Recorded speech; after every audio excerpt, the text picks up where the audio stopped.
Good morning everyone. तो आज class 9th का चैप्टर 5 जो कि बायोलॉजी का चैप्टर 1 है, the fundamental unit of life, उसकी बात करते। तो नेहा मैम आज आपके सामने इस चैप्टर को एक एक चीज आपको समझाएंगी और जैसा भी आपको बताएंगी उसके चैप्टर को 2 या 3 दिन में फिनिश करेंगे, क्योंकि चैप्टर बहुत समझ में आना चाहिए। तो बात कहां से शुरू होती है? एक साइंटिस्ट हुए, तो साइंटिस्ट थे रॉबर्ट हुक। ठीक है, उन्होंने क्या किया, उन्होंने बार्क ऑफ द ट्री, जिसे हम कॉर्क, उसमें एक पार्ट कॉर्क है, वहां से उन्होंने लिया जो specially bark of the tree का था।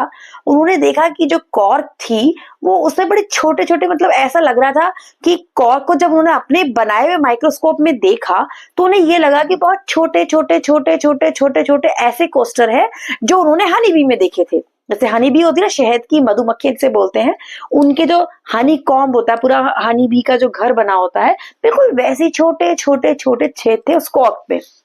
वो बड़ा कंफ्यूज हुए। उन्होंने कहा आखिर माजरा क्या है।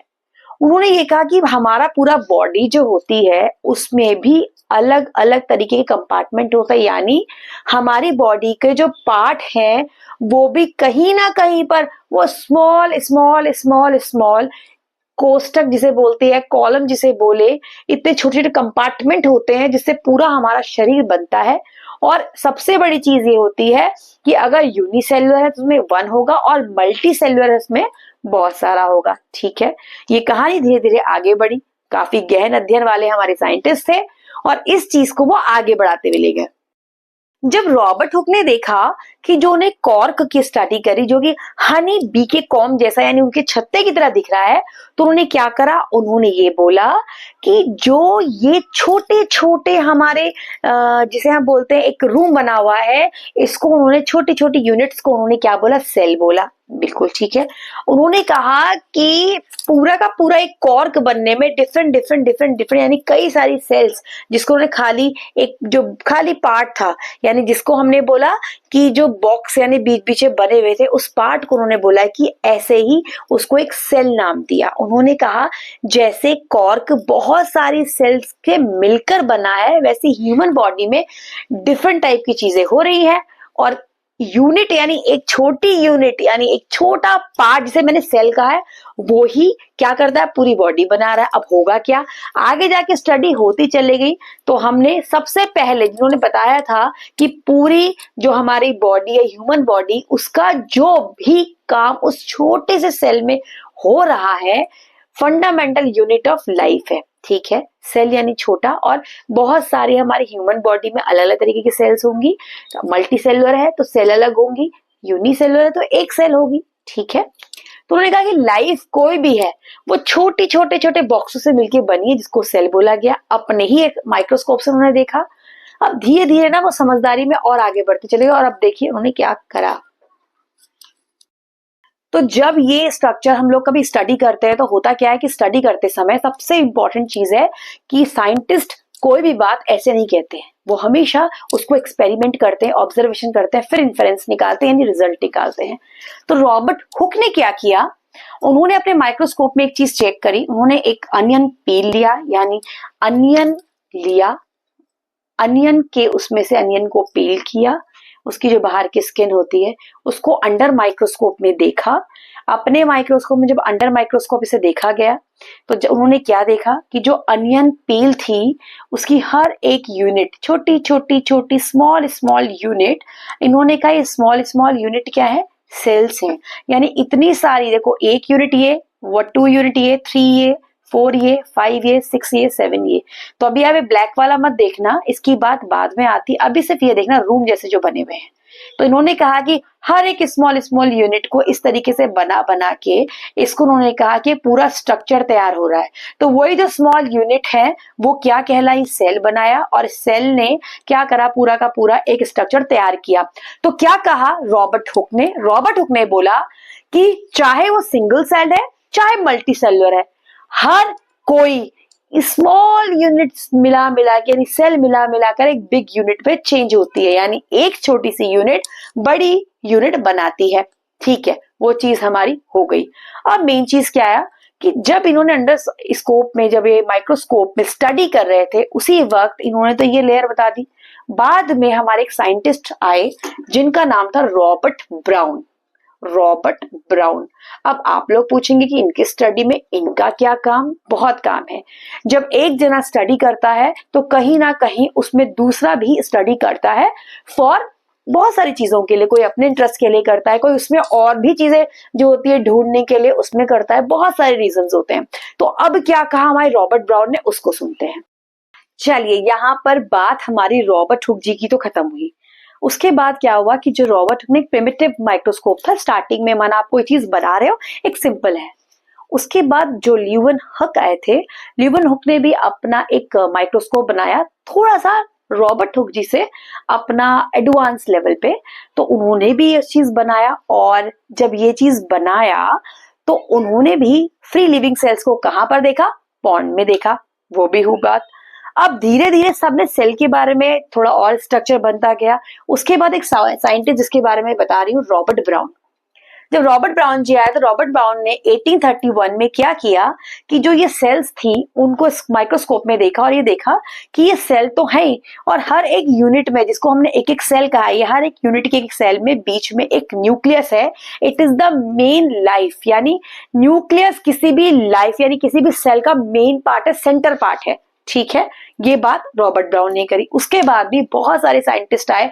किसी ने सेल के अंदर जो है साइटोप्लाज्म को देखा, किसी ने किसको देखा, किसी ने किसको देखा, और बहुत बड़ा ये स्ट्रक्चर बनता चला गया। ठीक है, इसके आगे हम आप बात करते चले जाएंगे। नेक्स्ट हमारा टॉपिक आता है कि अलग अलग सेल को कैसे कैसे सेल का क्या क्या स्ट्रक्चर था और कैसे था। तो यहाँ पर हमने स्टार्टिंग करेंगे रॉबर्ट हुक से, जिन्होंने बताया था, कॉर्क को देखा था और कहा था कि हनी कॉम्ब जैसा दिखता है, मधुमक्खी के छत्ते की तरह दिखता है, छोटे छोटे उसमें बॉक्स बने हैं, जिनको हर एक बॉक्स को सेल कहा, और ये कहा कि सारी सेल मिलकर एक बड़ा सा स्ट्रक्चर बनाती हैं। ठीक है, वहीं पर हमारे ल्यूवेनहुक आ गए। ल्यूवेनहुक ने क्या बोला? उन्होंने बोला कि अपने माइक्रोस्कोप में उन्होंने बना के बोला कि उन्होंने कहां पर सेल देखी? फ्री लिविंग सेल्स देखी, पॉन्ड में। ठीक है, उसके बाद सब सेल तो देख रहे थे, लेकिन रॉबर्ट ब्राउन 1831 में जब आए तो उन्होंने सबसे पहले क्या देखा? सेल के अंदर, यानी हर एक एक बॉक्स के अंदर, एक सेल के अंदर उन्होंने देखा nucleus is the main part. Nucleus के अंदर ही बहुत सारी चीजें हैं जो आगे हम पढ़ेंगे। तो आगे हमारा टॉपिक क्या है वो देखिए अब इसको। अब आती है बात वेरियस सेल्स की। वेरियस सेल का मतलब क्या होता है? जब ये मालूम पड़ गया कि जब ये चीज आ गई कि भैया इस सेल से ये, उस सेल से ये, तो उन्होंने कहा कि अलग अलग सेल अलग अलग वर्क करेंगे। जैसे अगर हम बात करते हैं अमीबा, जो कि यूनिसेल्युलर है, जिसमें एक ही सेल होती है, वो जीवन की सारी एक्टिविटी एक ही में करता है। ऐसे ही हमारा शरीर है। हमारे शरीर में हर एक चीज के लिए सेल होगी। कोई रेस्पिरेटरी सिस्टम में काम करती होंगी सेल्स बहुत सारी मिलकर, और कोई हमारी ब्लड सर्कुलेशन सर्कुलेटरी सिस्टम में काम करती होगी, कोई नर्वस सिस्टम में काम करती होगी सेल। अलग अलग सेल मिलकर अलग अलग काम को करती हैं। तो हर एक काम को करने के लिए यूनिसेलुलर होते हैं, तो एक ही सेल सब काम परफॉर्म करती है, जैसे अमीबा, पैरामीशियम, यूग्लिना टाइप। ठीक है। हमारी बॉडी के अंदर है, अगर हम बात करते हैं हमारी बॉडी के अंदर, तो आरबीसी सेल अलग आती हैं, डब्ल्यूबीसी अलग होती हैं, और नर्व सेल अलग होती हैं। अलग अलग सेल के अलग अलग परफॉर्म्स होते हैं, वो अलग अलग एक्टिविटी को करती हैं। तो ये वाली बात थी कि वेरियस टाइप्स ऑफ सेल कौन कौन सी होती है। जैसे कि हम बात करते हैं, कुछ सेल होती हैं जो फैट सेल्स होती हैं, कुछ सेल होती हैं जैसे हमारे स्पर्म सेल्स होती हैं, ओवा सेल्स होती हैं। हर एक चीज में एक्टिविटी परफॉर्म करने के लिए अलग अलग टाइप की सेल है। ठीक है, सेल क्या करती है कि मल्टी सेलुलर में हर एक फंक्शन को, जो फंक्शन अलग अलग होते हैं, हर एक सेल अलग अलग काम करती है। यानी अगर मैं सांस ले रही हूं, वहां की सेल्स अलग होंगी, मेरे पूरी बॉडी में ब्लड जा रहा है, उसकी सेल्स अलग होंगी। और यूनिसेलुलर जो हमारा अमीबा है और हमारे ये पैरामीशियम वगैरह है, उसमें तो एक ही सेल है जो खाना भी खा रही है, जो एक्सक्रीशन यानी आपका उसका जो और वेस्ट सिस्टम आता है उसको भी बाहर निकाल रही है। तो कहने का मतलब होता है कि वेरियस सेल्स जो होती है वो हम मल्टी सेलुलर्स में होती हैं। किसमें? मल्टी सेल्युलर में। जैसे हमारे होते हैं ना multi cells, multi cellular organisms, यानी जिसमें मल्टी सेल्स होती हैं, अलग अलग एक्टिविटी को परफॉर्म करने के लिए अलग अलग सेल्स होती हैं। तो सबसे इंपॉर्टेंट चीज क्या आती है कि सेल्स जो होती हैं what is cell made up of, cell किससे बनी होती है। अब हम नेक्स्ट देखेंगे कि सेल किससे बनी होती है। तो यहां तक समझ में आया, इसको मैं दोबारा बताती हूँ। वेरियस माना होता है अलग अलग टाइप की सेल, तो वो मल्टी सेलुलर में होती हैं। मल्टी सेलुलर ऑर्गेनिज्म और मल्टी सेलुलर जो भी आप नाम ले रहे हैं किसी भी चीज का, उसका मतलब ही होता है मल्टी माने डिफरेंट टाइप्स की, हर एक एक्टिविटी को करने के different types of cell is situated, right. अब आता है कि what is cell made up of, किससे बनी होती है, क्या क्या होता है, कौन कौन किस किस एक्टिविटी को उसके जो पार्ट है वो करते हैं, वो समझते हैं हम। ये वाला फर्स्ट पार्ट आता है, डायग्राम देखिए। फर्स्ट पार्ट है प्लाज्मा मेम्ब्रेन और सेल मेम्ब्रेन। प्लाज्मा मेम्ब्रेन और सेल मेम्ब्रेन जो होती है, it is the selective permeable होती है। जैसे हमारी बिल्डिंग के गार्ड होते हैं, हमारे जहां भी हम रह रहे होते हैं हमारे गार्ड्स होते हैं, वो क्या करते हैं, सेलेक्टिव लोगों को अंदर आने देते हैं और जो इंपॉर्टेंट नहीं है या किसी के मिलने वाले नहीं है उनको बाहर कर देते हैं। हमारी प्लाज्मा मेम्ब्रेन, सेल मेम्ब्रेन ऐसा ही काम करती है, इसीलिए हम कहते हैं सेलेक्टिव परमेबल मेम्ब्रेन। इसका मेन काम क्या होता है, एग्जिट और इन और एग्जिट करने का। हमारी बॉडी के अंदर CO2 कैसे बाहर निकलती है, ऑक्सीजन कैसे अंदर आती है, वो कौन सी प्रोसेस होती है, वो डिफ्यूजन के थ्रू होती है। और आपको इससे पहले मैं बता चुकी हूँ what is the process called the diffusion, जहां पर हायर कंसंट्रेशन से लो कंसंट्रेशन की तरफ चीज जाती है। इसका एग्जाम्पल अगर आप मेरे और वीडियोस देखोगे तो मैंने बताया था higher concentration to low concentration the case of diffusion. इसका मैंने एग्जाम्पल आपको दिया था कि एक कमरे में जहां पर आप परफ्यूम की शीशी खोलेंगे वो एक साइड में बहुत तेज स्मेल आएगी जो हल्की हल्की सारे कमरों में फैल जाएगी। तो जहां पर आपने सेंट की परफ्यूम की शीशी को ओपन किया है that is the higher concentration, और हर जगह अलग अलग हल्के की भीनी खुशबू आना यानी लो कंसंट्रेशन। ठीक है, बिल्कुल सेम है कि CO2 और O2 में ये कैसे अंदर और बाहर by the process of diffusion काम करती है। ठीक है, अब हमारा मेन चीज क्या आता है, मेन आता है कि स्पॉन्टेनियस ये होता रहता है मूवमेंट। ऐसा नहीं कि हमारा दिमाग सोचे अब CO2 नहीं जानी चाहिए, अब ऑक्सीजन नहीं जानी चाहिए, ऐसा नहीं होता। बॉडी के कुछ अपने रूल्स एंड रेगुलेशंस होते हैं, उसके अकॉर्डिंग ये काम करती है। ठीक है, जितना आप लोगों के लिए जरूरी है, बहुत इंपॉर्टेंट है, हर एक पॉइंट को मैं बहुत ध्यान से बता रही हूं, उसको बहुत ध्यान से करते जाइएगा। अब यहाँ पर क्या होता है कि जब हम प्लाज्मा मेम्ब्रेन पढ़ते हैं तो एक और वर्ड हम पढ़ेंगे, उस वर्ड को पहले समझेंगे। आपकी माना ये जो सेल आपको दिख रही है, इस सेल के बाहर यानी पानी बहुत ज्यादा है, वाटर कंसंट्रेशन बाहर की तरफ ज्यादा है और उसको सेल के अंदर आना है। ठीक है, अब होता क्या है कि जब आपके हायर कॉन्सेंट्रेशन से लो कॉन्सेंट्रेशन की तरफ आपका वाटर आ रहा है, यानी वाटर कॉन्सेंट्रेशन जहां पे है वो बहुत ज्यादा है और वो अंदर की तरफ आ रहा है और सिलेक्टिव परमेबल मेम्ब्रेन से आ रहा है। ठीक है, तो उस प्रोसेस को हम कहते हैं ऑस्मोसिस।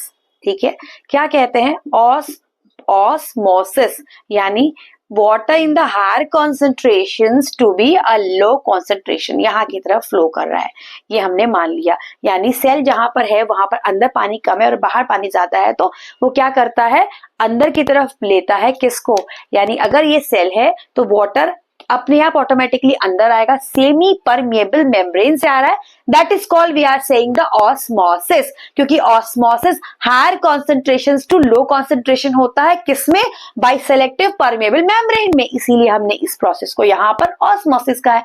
लेकिन इसकी भी 3 कंडीशंस होती हैं, किन किन कंडीशंस में काम करता है, तो वो तीनों कंडीशंस हम यहाँ लिखेंगे, उसको आप ध्यान से समझोगे, हम उसका एग्जाम्पल भी देंगे। ठीक है, फिर से समझिए, इस बात को मैं दोबारा समझाती हूँ। हमारी सेल जहां पर है, सपोज मैं एक किशमिश लेती हूँ और कि बहुत सूखा हुआ मैंने किशमिश लिया और किशमिश को मैंने पानी में रख दिया। अब हमारी सेल जो है यानी किशमिश की जो सेल है वो पानी में हमने रखा। अब जब हमने किशमिश को पानी में रखा तो पानी का कॉन्सेंट्रेशन यहाँ हो गया बहुत ज्यादा, और अगर पानी अंदर आ जाता है किसके, किशमिश के, तो किशमिश फूल जाएगी। ठीक है, उस कंडीशन को क्या कहेंगे। अगर हमने बाहर जो सॉल्यूशन रखा है वो हमने चीनी का सॉल्यूशन रख दिया और जो हमारा किशमिश को हमने उस सॉल्यूशन में डाला और किशमिश ने क्या करा, किशमिश पानी अगर बाहर आ गया तो क्या कंडीशन होगी। तो ऑस्मोसिस 3 कंडीशंस हमारी कैसे लगती हैं उसको हम ध्यान से समझेंगे। पहले ऑस्मोसिस फिर से समझिए। हमारी एक सेल है, यानी हमारी बॉडी में सेल है। अभी के लिए मैंने किशमिश का एग्जांपल ले लिया था। हमारी बॉडी की सेल में जो पानी है वो अगर बाहर हमारी सेल, जहां पर भी कोई भी सेल है बाहर जहां पानी की कॉन्सेंट्रेशन ज्यादा है, आपका ये प्लाज्मा मेम्ब्रेन क्या करता है, सेलेक्टिवली चीजों को अंदर आने देता है।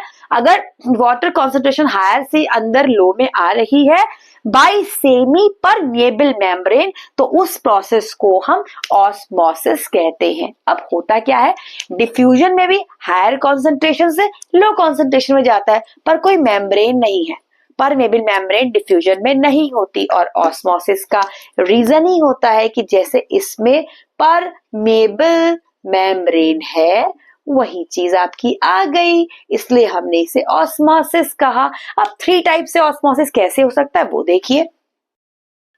अब होता क्या है, जब ऑस्मोसिस हो रहा है, हम इसका फर्स्ट चैप्टर में पढ़ रहे हैं जिसमें अभी हमने फर्स्ट टॉपिक जो लिया था उसी में ये सब चीजें अंदर आएंगी, जिसको हम प्लाज्मा मेम्ब्रेन या सेल मेम्ब्रेन बोल रहे थे।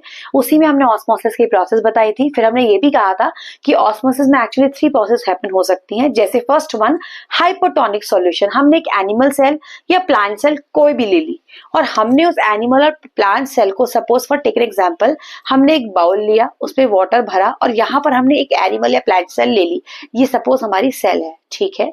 हमने देखा कि अगर पानी बाहर बहुत ज्यादा है, सेल के हिसाब से सेल का पानी है लो, यानी सेल के अंदर कॉन्सेंट्रेशन पानी की बहुत कम है और बाहर पानी की कॉन्सेंट्रेशन बहुत ज्यादा है, तो ये हमारा जो यहाँ की सेल होगी, इस वाले जो हमने रखा है इसमें, इसकी सपोज हमने किशमिशी ले लिया, इसकी जो सेल होगी वो क्या करेगी, बाहर के पानी को अंदर वाले पानी को बाहर और बाहर के पानी को अंदर जाने आने देगी। उससे क्या होगा कि अंदर का पानी जब बाहर आएगा तो कोई फर्क नहीं पड़ता। क्यों? क्योंकि बाहर इतना ज्यादा पानी है कि अंदर जब जाएगा, और इसका बैलेंस इक्विवेलेंट करने के लिए कि जितना भाई मैंने तेरे को दिया उतना ही तूने मुझसे ले लिया, तो ये अपने आप पानी ज्यादा जाएगा क्योंकि अंदर तो सेल के पानी कम है, कॉन्सेंट्रेशन कम है, तो और बाहर कॉन्सेंट्रेशन वाटर की ज्यादा है, तो पानी अंदर को जाएगा तो सेल कैसी जाएगी, फूल जाएगी। क्यों? क्योंकि जब आप कुछ खा रहे हो तो होता ना, आप स्टोमक आपका हैवी हो जाता है।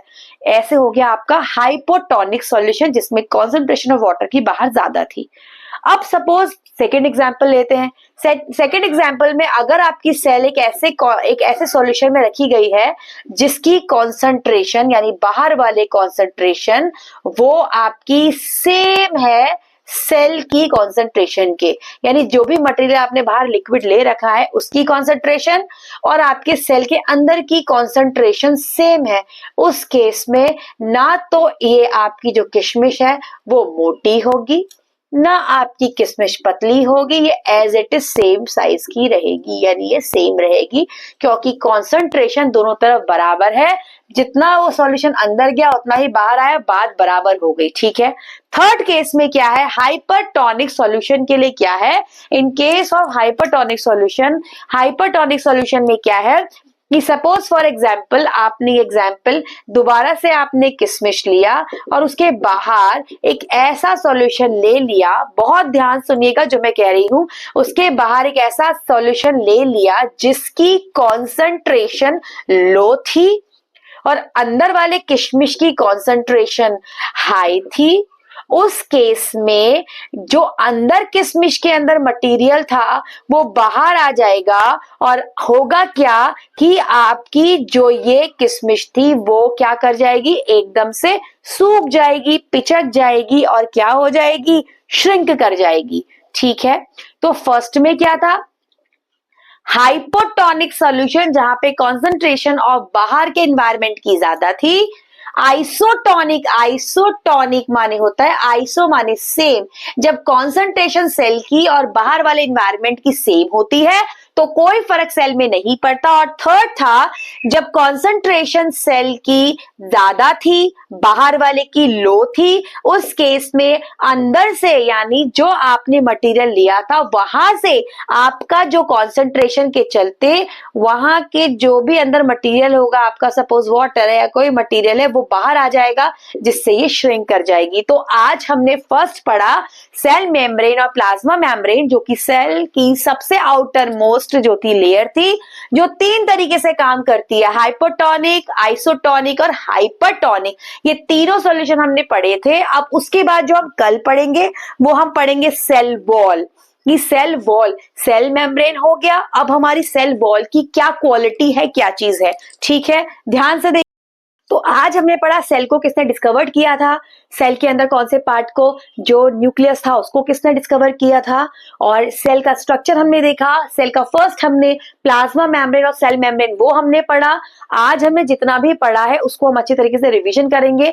कल आपका ट्राई होगा कि चैप्टर पूरा कंप्लीट हो जाए, क्योंकि जितना मैंने आपको पढ़ाया है जब आप उसको बहुत ध्यान से पढ़ोगे, जो 3 तरीके के सॉल्यूशन थे, जब आपने एनिमल या प्लांट सेल किसी दोनों में से एक सेल को आपने 3 तरीके के सॉल्यूशन में रखा, क्योंकि आपको पता था जो सेल है जिसके अंदर वो सेल मेम्ब्रेन या वो जो आपकी प्लाज्मा मेम्ब्रेन है वो इन और आउट करने में हेल्प करती है with the help of osmosis, क्योंकि आपका बीच में लगी है सेमी परमेबल मेम्ब्रेन जो इन और आउट करती है। Very very important, very very important कि वो 3 तरीके से काम कर सकती है। अगर सेल ऐसी चीज में रखी जाए, आपने कोई भी सेल लिया, आप अंगूर ले सकते हैं, आप किशमिश ले सकते हैं, कोई भी सेल ले सकते हैं, एनिमल प्लांट जो भी आपको लेना है, अगर आपने उसको वो ज्यादा कॉन्सेंट्रेशन वाले में रख दिया, वाटर कॉन्सेंट्रेशन जिसकी ज्यादा है, उसमें सेल के अंदर वाटर चला जाएगा, सेल मोटी हो जाएगी। आइसोटोनिक माने कॉन्सेंट्रेशन ऑफ सेल और कॉन्सेंट्रेशन आउटर एनवायरनमेंट सेम होता है, तो कोई फर्क सेल में नहीं होगा। और थर्ड वाला, जब बाहर का इन्वायरमेंट जो है, जो भी आप उसे वाटर इन्वायरमेंट है, कोई भी इन्वायरमेंट, कोई भी सोल्यूशन में आप रख रहे हो, उसका अगर कॉन्सेंट्रेशन लो है और सेल की ज्यादा है तो मटेरियल बाहर निकल जाएगा, हाइपरटोनिक हो जाएगा और सेल श्रिंक कर जाएगी। तो आज के लिए इतना काफी। कल हम पढ़ेंगे सेल वॉल, क्यों उसे हम सेल वॉल कहते हैं, क्या माइटोकॉन्ड्रिया होता है, क्या गोल्जी बॉडीज होती हैं और क्या स्ट्रक्चर्स होते हैं।